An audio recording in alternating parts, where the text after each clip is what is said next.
अनित्वानीश्वरी रानी अनित्वानीश्वरी रानी विभवो नैव स्वात् सत्वं विभवो नैव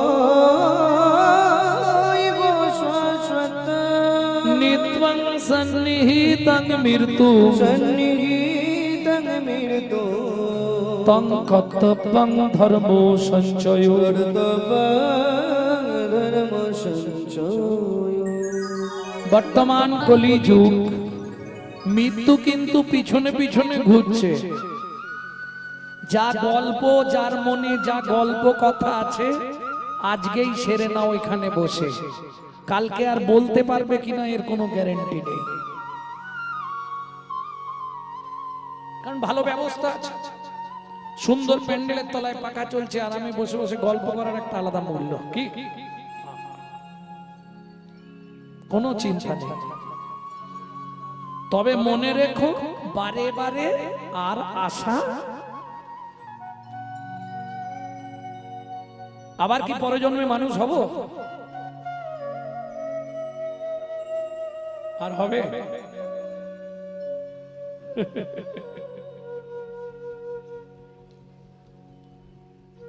ভক্তমণ্ডলী ভক্তিমতী মায়েরা, কে কবে মরিব তাহা কারো নাহি জানা, এক বিন্দু জীবনে ব্যর্থ কাটিও না, ব্যর্থ কাটিও না। নারীকে জানিবে মা ঐশ্বর্যকে মাটি, ঐশ্বর্যকে মাটি সদা সত্য উচ্চারিবে বাহির ভিতর খাটি, বাহির ভিতর খাটি। गो कटी दाने गहनी च काशी मागे पयागे कटी कल्पवासी, सुमेरु समतुल हीरन दाने नहीं तुल्लो राधा श्री गोविंदो नामे। कोटी गरु ব্রাহ্মণকে যদি দান করা হয়, গো কটি দানে তোমার যে পুণ্য সঞ্চার হবে, গহনে চ কাশী, কেউ যদি চন্দ্রগ্রহণ বা সূর্যগ্রহণের সময় কাশীতে বারাণসী কাশীতে গিয়ে একটি ঘাট আছে, ঘাটটির নাম হলো মণিকর্ণিকার ঘাট।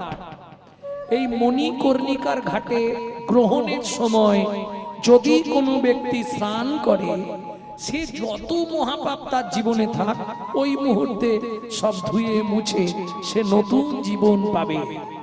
এটা কথায় বলা আছে বরাহ পুরাণে, বুঝা গেল? গোকটি দানে গহনি চকাশি। ছেলেটা হিন্দু বাড়ির ছেলে, পূর্বে তার দাদু ছিল জোলা বংশ, সেখানকার কাশীর বিখ্যাত পণ্ডিত ছিলেন রামানন্দ স্বামী, স্বামী রামানুজি, রামানুজ সম্প্রদায় রামানন্দ স্বামী। তিনি জীবনে একটা প্রতিজ্ঞা করেছিলেন, আমার জীবনে আমি কোনো শিষ্য করব না। কিন্তু যে ছেলেটা ওই হিন্দু বাড়ির ছেলে মুসলমান বাড়িতে মানুষ হয়েছিল, আমি নামটা এখন বলছি না, নামটা আপনারা পরে জেনে নেবেন, নামটা আমার মনে পড়ছে না। আচ্ছা যদি মনে পড়ে শেষে বলে দেব।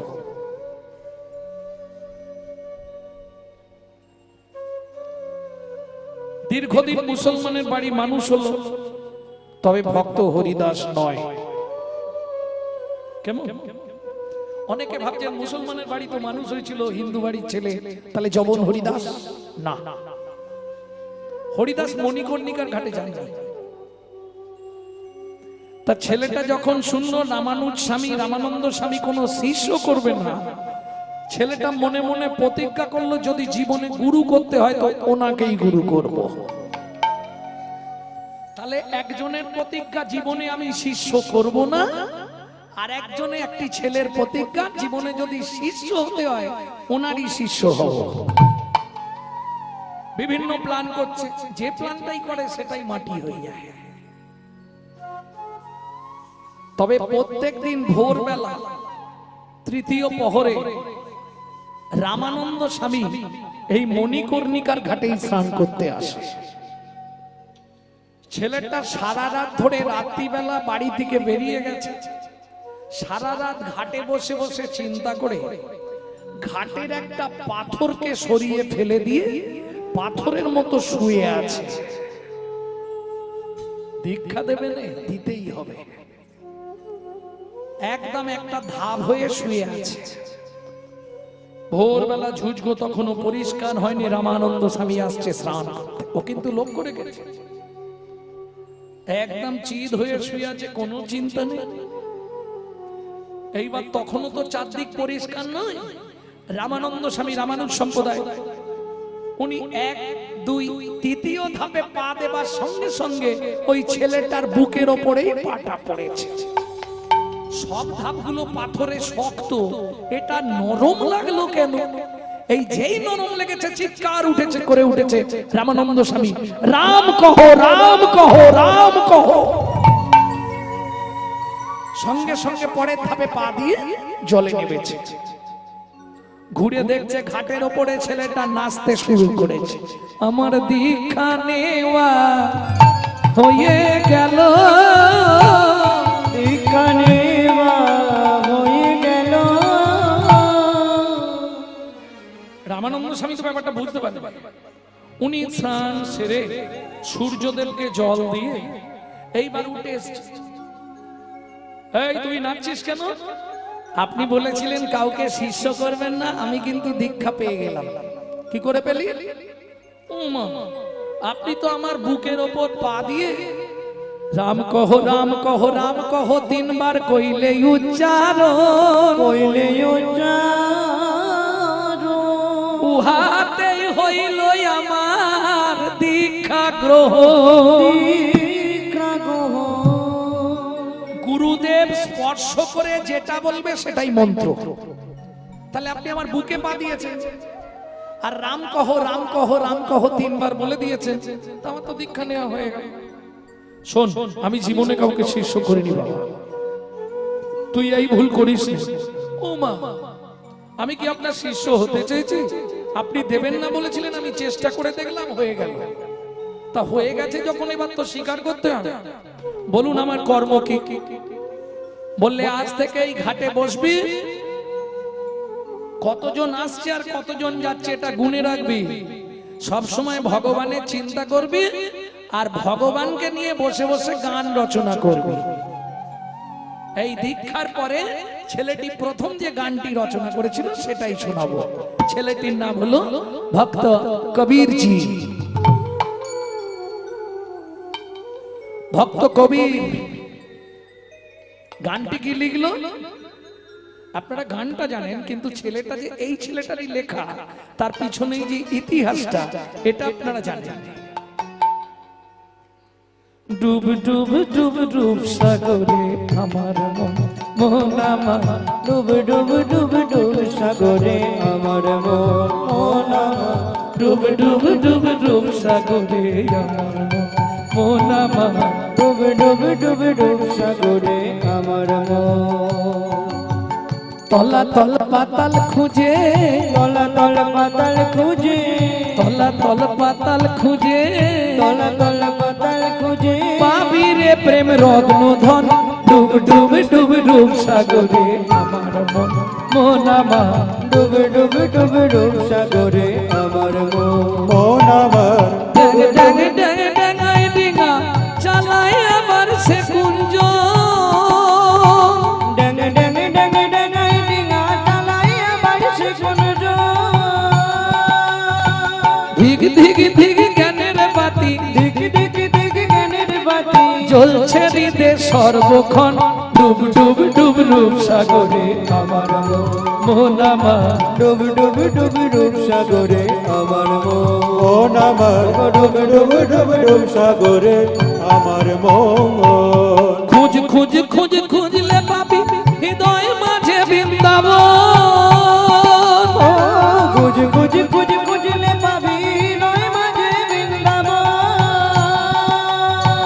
কবির বলে ভজ ভজ ভজ, কবির বলে ভজ ভজ ভজ, কোথায় ভজ রে গুরুর শ্রী চরণ ডুব ডুব ডুব ডুব সাগরে আমার মন আমার ডুব ডুব তাই গৌর হরি আমার মন মন আমার ডুব ডুব ডুব ডুব সাগরে আমার মন। তাহলে গোকটি দানে ঘনে চকাশি।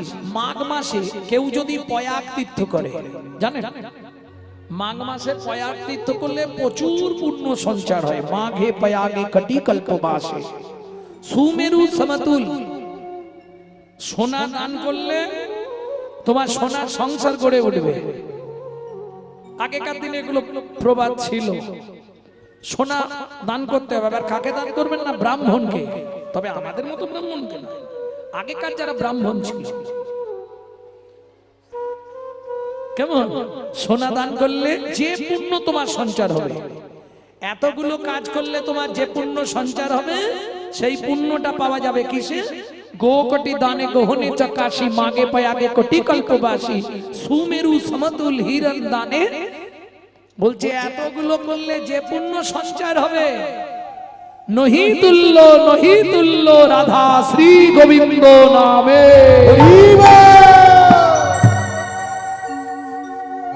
তাহলে বুঝে নেওয়া গেল নামের ওপর কোন ধর্ম। কে বললেন এটা? নমো আনন্দ লীলাময় বিগ্রহায় বিগ্রহায় হেমা ভোবরণং দিব্যচ্ছবি সুন্দর দিব্যচ্ছবি সুন্দর তস্मै মহা প্রেম রস প্রদয় মহাপ্রেম রস প্রদায় চৈতন্য চন্দ্রায় নমো নমস্তে। চৈতন্য চন্দ্রায় নমো নমস্তে।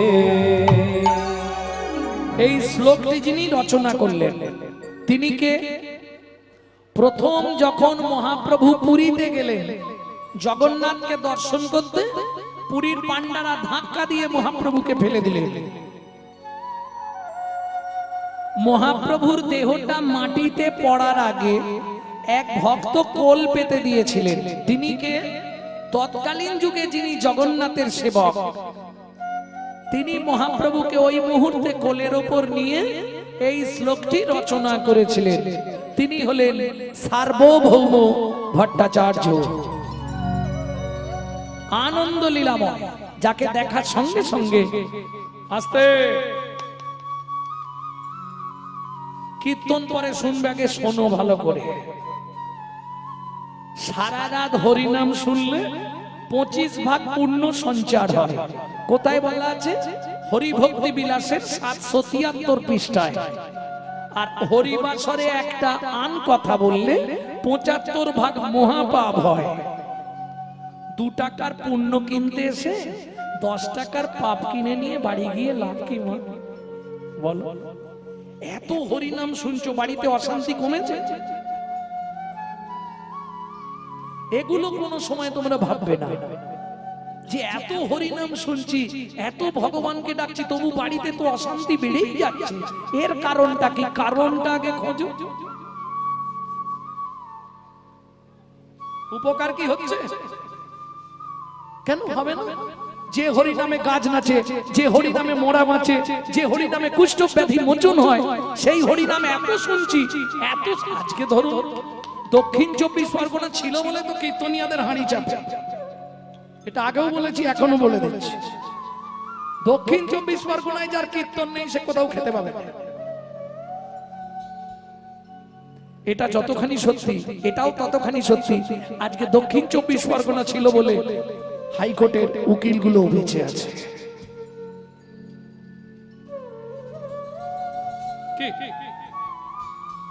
তাহলে কি হচ্ছে? হরিনাম করে এত হরিনাম শুনছি, এত হরিনাম করছি, ফল কি হচ্ছে? তাহলে ওষুধটা কি এক্সপায়ার হয়ে গেল নাকি? শুনেছিলাম এই হরিনামেই তো গাছ নাচে, মরা বাঁচে, শিবাসের মরা ছেলে বেঁচে গেল। মহাপ্রভু দাক্ষিণাত্যের পথে, জানেন দক্ষিণ ভারত, মহাপ্রভু হেঁটে যাচ্ছে, একজন নাম করছে, তার গোটা গায়ে কুষ্ঠ ব্যাধি, রক্ত মাংস গলে গলে পড়ে যাচ্ছে। সে কি করছে জানেন? কাঁদছে, চোখের জল ফেলছে। যে পোকাগুলো গা থেকে পড়ে যাচ্ছে তাদেরকে তুলে তুলে আবার পোকার মধ্যে বসিয়ে দিচ্ছে ঘায়ের মধ্যে। খা, তোরা খেয়ে নে, তোরা যত কষ্ট আমাকে দিবি আমি তত হরিনাম করব। এই কথাটা মহাপ্রভু কানে শুনলেন। আরে এ কিরকম ভক্ত, গা থেকে পোকাগুলো খসে পড়ে যাচ্ছে, গোটা গায়ে কুষ্ঠ ব্যাধি হয়ে গেছে, পোকাগুলোকে আবার তুলে তুলে ওই ঘায়ের মধ্যে লাগিয়ে দিচ্ছে, তোরা খা। তোরা যত আমাকে দংশন করবি তত আমার জ্বালা যন্ত্রণা হবে, তত আমি ভগবানকে ডাকবো, তোরা আমায় খা। এই দৃশ্যটা দেখে মহাপ্রভু আর স্থির থাকতে পারলেন না। দূর থেকে একভাবে তাকিয়ে ছটছট করে চোখ দিয়ে জল পড়ছে চৈতন্য মহাপ্রভু। ছুটতে ছুটতে গিয়ে সামনে দাঁড়িয়ে বলছে, তুমি কে? তোমায় তো আমি চিনি না, তুমিও আমায় চেনো না, কিন্তু আমার জীবনে আজ একটা ছোট্ট আশা হয়েছে, সেই আশাটা তুমি পূরণ করবে। তোমাকে দেখে মনে হয় তুমি কোনো দেবতা না হয় ঠাকুর, যাক তোমার কি আশা বলো। বাসুদেব বলছে, তখন মহাপ্রভু বলছে, জীবনে একটাই আশা, তোমাকে একবার আমি আলিঙ্গন করতে চাই।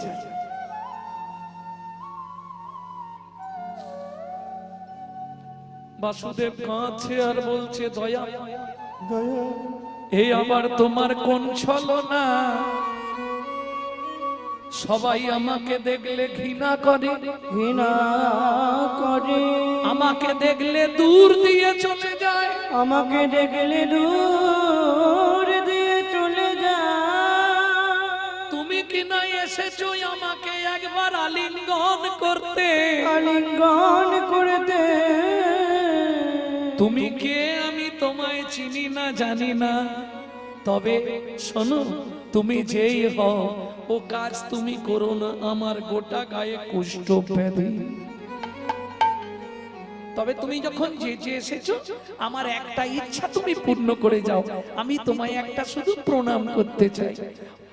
মহাপ্রভু বলছে, ওটা পরে হবে, আগে একবার উঠে দাঁড়াও না, আমি তোমায় আলিঙ্গন করব, জীবনের খুব ইচ্ছা। এ তো বুঝতে পারছি না, তোমার চোখ থেকে জল পড়ছে, তুমি আমাকে জড়িয়ে ধরতে চাইছো, তুমি কে বলো তো? আমি তো ঠিক বুঝছি না। মহাপ্রভু আবার হাত জোড়ো করে বলছে, একবার দাঁড়াও না গো, দেরি হয়ে যাচ্ছে যে। কি করবে বেচারি? কাঁদতে কাঁদতে বাসুদেব ওই গলিত কুষ্ঠ দেহ নিয়ে ধরে ধরে কোন রকমে দাঁড়িয়েছে। যাইয়া তৎক্ষণাৎ প্রভু আলিঙ্গন কইলা, যাইয়া তৎক্ষণাৎ প্রভু আলিঙ্গন কইলা, যাইয়া তৎক্ষণাৎ প্রভু আলিঙ্গন কইলা, যাইয়া তৎক্ষণাৎ প্রভু আলিঙ্গন কইলা। বাসুদেবের কুষ্ঠ ব্যাধি মোচন হইলা, বাসুদেবের কুষ্ঠ ব্যাধি মোচন হইলা, বাসুদেবের কুষ্ঠ ব্যাধি মোচন হইলা, বাসুদেবের কুষ্ঠ ব্যাধি মোচন হইলা। চরণে পড়িয়া বাসু কাঁদে ঘনে ঘা, চরণে পড়িয়া বাসু কাঁদে ঘনে ঘা। প্রকাশ করে বলো তুমি শ্রী সচিনন্দ, প্রকাশ করে বলো তুমি শ্রী সচিনন্দ, কেন ব্যাধি কেড়ে নিলে, কেন ব্যাধি কেড়ে নিলে। ও প্রভু আমি বুঝতে পেরেছি তুমি সচিনন্দন শ্রীমন মহাপ্রভু, তুমি এ ভুল কেন করলে, আমার এই সর্বনাশটা কেন করে দিলে? কি করলাম আমি তোমার? আমার ব্যাধি কেন কেড়ে নিলে, ব্যাধি কেন কেড়ে নিলে। তুমি বড় ভুল করিলে, ব্যাধি কেন কেড়ে নিলে। তুমি বড় ভুল করিলে। শোনো প্রভু, এক একটা কীট যতবার কামড়াতো আমি ততবার কৃষ্ণ নাম করতাম, তুমি সেই ব্যাধি আমায় নিয়ে নিলে। বেশ, ব্যাধি যখন নিয়ে নিলে আমাকে একটা ব্যাধি দাও। কি কি ব্যাধি তুমি নেবে বলো? যেন কৃষ্ণ বলে হরি বল। আমি কাঁদতে পারি, যেন কৃষ্ণ বলে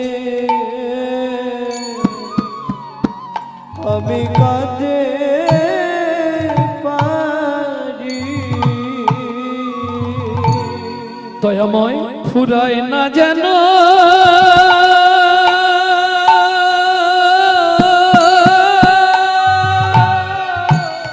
তাই গৌর হরি বল। আমার নয়নে বাড়ি, কৃষ্ণ বলে কৃষ্ণ বলে বলে কাঁদতে পারি। প্রভু পুরয় না যেন ও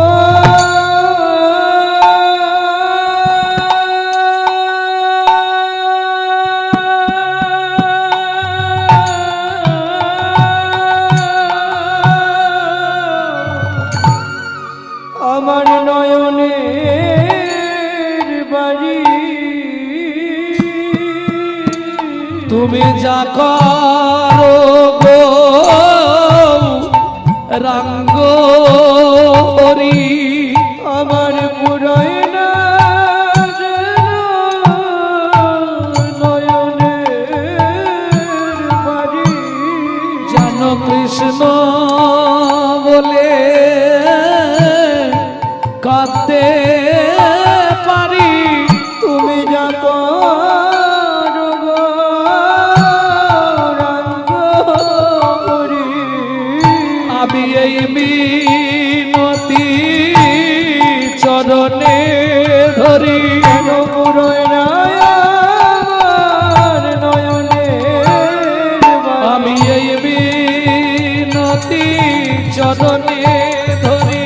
যেন পুরয় না আমার চরণের বাড়ি। তুমি যা করো গৌরাঙ্গ হরি, আমার পুরয় না যেন নয়নের তুমি বাড়ি। যা করো গৌরাঙ্গ হরি, হরি বলে কাঁদে শুধু এ জন্মে নয় জন্মে হরি বলে কাঁদতে পারি। জন্মে নয় জন্মে জন্মে হরি বলে কাঁদতে পারি। আমার ফুরায় না জানো আমার নয়নে বাড়ি। তাহলে বোঝা গেল ভক্ত নাম করার জন্য নিজের শরীরে কষ্ট দিতে চাইছে, আর আমরা আরামে বসে নাম শুনবো তাও হচ্ছে। শেফালির মায়ের সঙ্গে গল্প, কুমালির মায়ের সঙ্গে গল্প। হরি বল হরি বল। আজকেই একজন প্রশ্ন করছিল, আচ্ছা দাদা এই যে শুনি চিত্তগুপ্ত আর বিচিত্রগুপ্ত, এই ব্যাপারটা কি বলুন তো, সত্যি কি এরা আছে? তা আমি আর কি বলবো, বলতেও পারছি না ওনাকে যে একবার মরে গিয়ে দেখুন।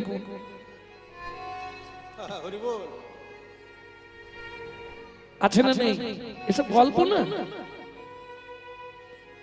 আছে মানে শুনে বলছো, পরে বলছো না। সবাই বলে তুমিও বলছো।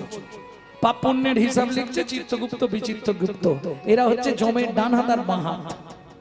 রবির ছেলে জম, সূর্যের ছেলে তো জম, জমের ডান হাত বাঁ, এরাই দুজন হিসাব নিকাশ করে, হিসাব রক্ষক। চিত্তগুপ্ত বিচিত্রগুপ্ত। এটা কোথায় পাবেন? হিন্দু ধর্ম সর্বস্ব গ্রন্থে। মৃত্যুর পরের রহস্য চ্যাপ্টারটা পড়বেন। আর না হলে আরেকটা জায়গায় পাবেন, সেটা হচ্ছে উপনিষদে নচিকেতার সঙ্গে যমরাজের কথোপকথন। এই জায়গায় পেয়ে যাবেন। কে কি লিখছে, কে কি করছে, সব বোঝা যায়। হরি বল হরি বল। ভক্তমণ্ডলী, ভক্তিমতী মায়েরা, এইবার চলুন, ছেলেটা প্রত্যেকদিন যায় তো। এখন যেমন স্কুল হয়ে গেছে পাড়ায় পাড়ায়, তখনকার দিনে তো স্কুল ছিল না। ওই মাঠের ধারে গুরু মহারাজরা, গুরু মহাশয়রা পাঠশালা খুলতো, কতগুলো বাচ্চাকে নিয়ে পড়াতো মাঠের মাঝখানে। চেয়ারও নেই, টেবিলও নেই, পাখাও নেই, মাটিতে বসো আর মাটিতে বসেই পড়াশোনা। জমিদার বাড়ির ছেলে প্রত্যেক দিন স্কুলে যায় ওই পাঠশালায়। আজকেও যাচ্ছিল, যেতে যেতে মাটির বারান্দায় বসে এক দাদু ভাগবত পড়ছে আর কাঁদছে। ও দাদু, তুমি কাঁদছো কেন? কি হয়েছে? নিশ্চয়ই ঠাকুমার সঙ্গে ঝগড়া হয়েছে। না রে দাদু ভাই। তাহলে কাঁদছো কেন? ভাগবত পড়ে কাঁদছি। দাদু, ভাগবত পড়ে আবার কাঁদে নাকি কেউ? হ্যাঁ রে দাদু ভাই, এই শ্লোকটা পড়ে কাঁদছি। কি শ্লোক দাদু? আসার কালু সংস্বারম স্বারম হরি পদাম্বুজ সারং হরি পদাম্বুজ। কিছু বুঝলেন মায়েরা? अस्मार कलु संसारम सारम हरि पदम्बुज। সারং হরি মানে এই সংসারটা অসার। তুমি যতদিন খাটতে পারবে সংসারে তোমার একটা আলাদা জায়গা থাকবে। যখনই মোটামুটি তোমার খবর খারাপ হয়ে যাবে, খাটতে না পারবে, দিতে না পারবে, তখনই তোমার হাল খারাপ। কি হ্যাঁ গো, দিতে পারলে সবাই ভালো, না দিলে হয় বদন কালো। দিতে পারলে সবাই ভালো, না দিলে হয় বদন কালো। চিরকাঙাল করে নিল সকল হরিয়া, ওরা বেশি সুখ পায় আমায় আঘাত করিয়া। ওরা বেশি সুখ পায় আমায় আঘাত করিয়া। মাঘের রাতে কঠিন শীতে ছড়াইছি ঘাম, ছড়াইছি ঘাম। এ জগতে কেউ দিল না ভালোবাসার দাম। মাঘের রাতে কঠিন শীতে ছড়াইছি ঘাম, এই সংসারে কেউ দিল না ভালোবাসার দাম। ওগো বেহিসেবি খাটনি খেটে দিনগুলো মোর গেল কেটে গো।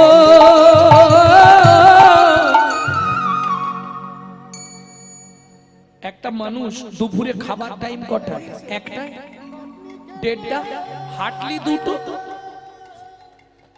এত কাজের চাপ, 5টার সময় ভাত খাবে, তাহলে শরীর থাকবে কিসের জন্য? ছেলে মেয়েকে মানুষ করতে হবে, সংসারটা সুন্দর করতে হবে, তাই না? দেখুন, বেহিসেবি খাটনি খেটে দিনগুলো মোর গেল কেটে গো। এখন শুধু পারের ঘাটে, এখন শুধু বাড়ির ঘাটে, শুধু পারের ঘাটে, এখন শুধু বাড়ির ঘাটে, এখন শুধু পারের ঘাটে এখন শুধু বাড়ির ঘাটে আছি বসিয়া।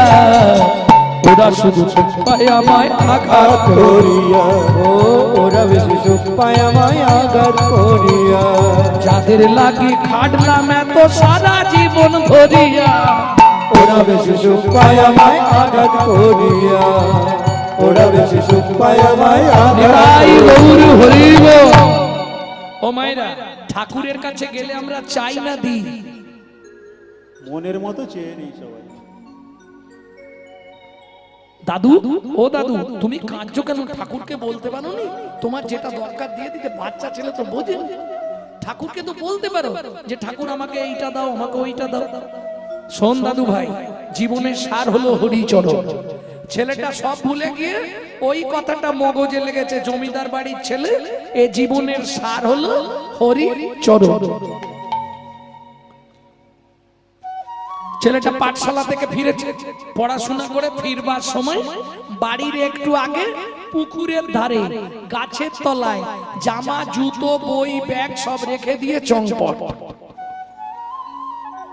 এখন পুকুরের ধারে যদি জামা কাপড়, জুতো খোলা থাকে, কোথা খুঁজবে লোক? নিশ্চয় জলে ডুবেছে।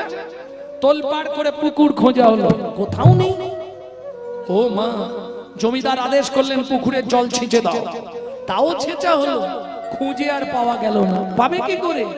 এরা তো খুঁজছে পুকুরে, আর ছেলেটা চলে গেছে ক্ষীরোদ সাগরে। কি মজা দেখো! ওই যে দাদু বলেছে জীবনের সার হরিচরণ। ওই বসে বসে হরিচরণ হরিচরণ হরিচরণ হরিচরণ হরিচরণ হরিচরণ। লক্ষ্মী নারায়ণকে বলছে ওই দেখো কারবার দেখো। কি ছেলেটা যা শুরু করেছে হরিচরণ হরিচরণ, একবার যেতে পারছো না? গিয়ে ওকে চরণটা দেখিয়ে দাও না, তাহলে তো শান্তি পায়। ও তো অন্য কিছু চাইছে না, হরি চরণ। নারায়ণ বলছে তুমি বলছো যাবো, যাবো মানে কোমর পর্যন্ত উই পোকা লেগে গেছে, দেখো তাকিয়ে দেখো। না গেলে বাচ্চাটা তো মরে যাবে গো, একবার যাও না। এই বারবার লক্ষ্মী যখন বলছে নারায়ণ এসেছে। খোকা, এই খোকা, তোমার নাম কি? আমার নাম শ্রী বিষ্ণু নারায়ণ। ভগবান? হ্যাঁ ভগবান। হরিচরণ? হরিচরণ তো আমার নাম নয়, আমার নাম শ্রী হরি। ও ঠিক আছে, তোমার নাম শ্রী হরি। চরণ এনেছো?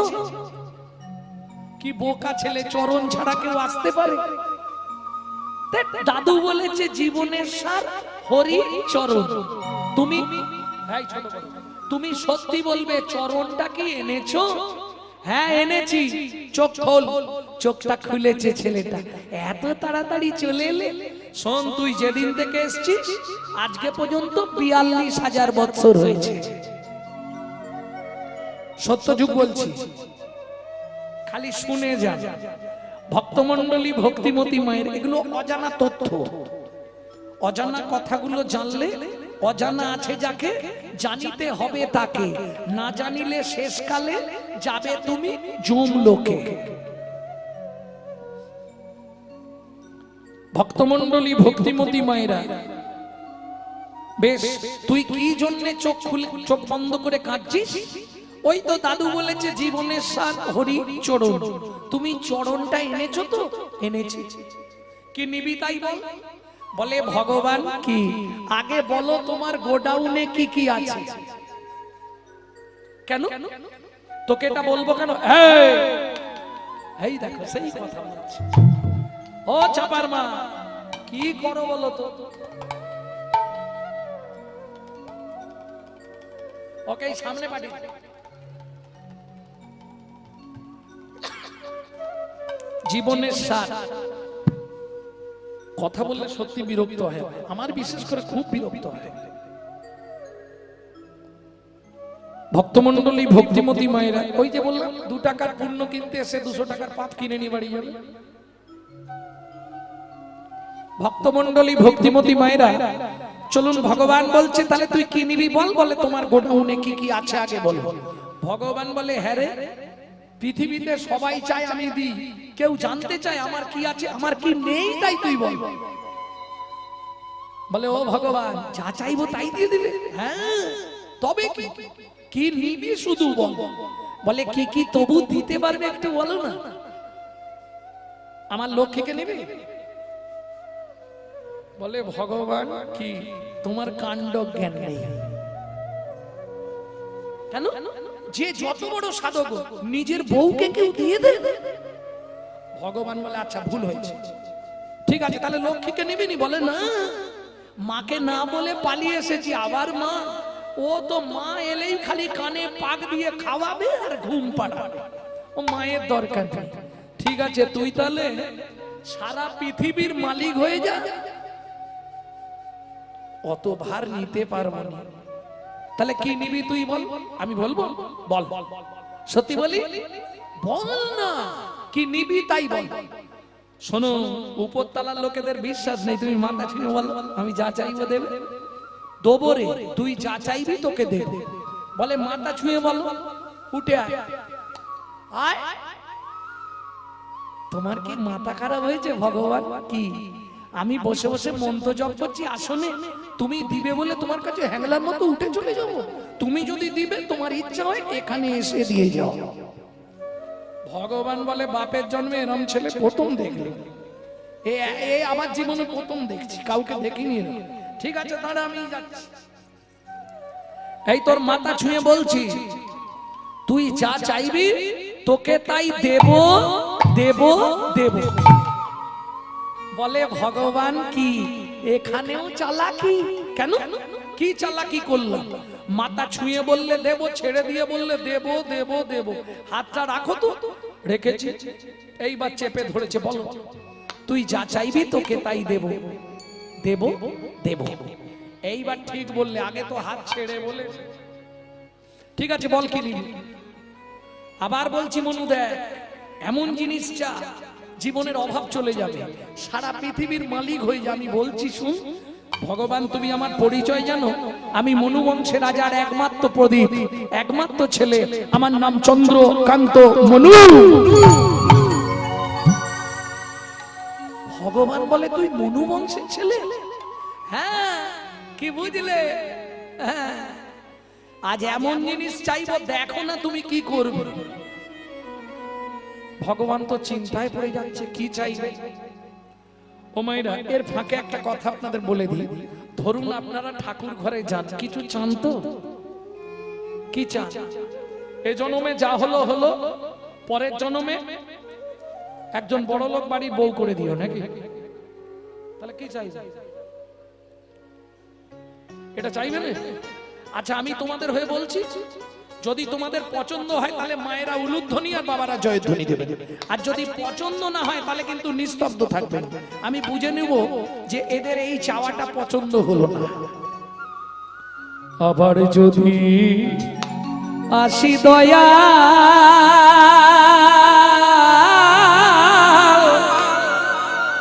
এ ভব সংসারে,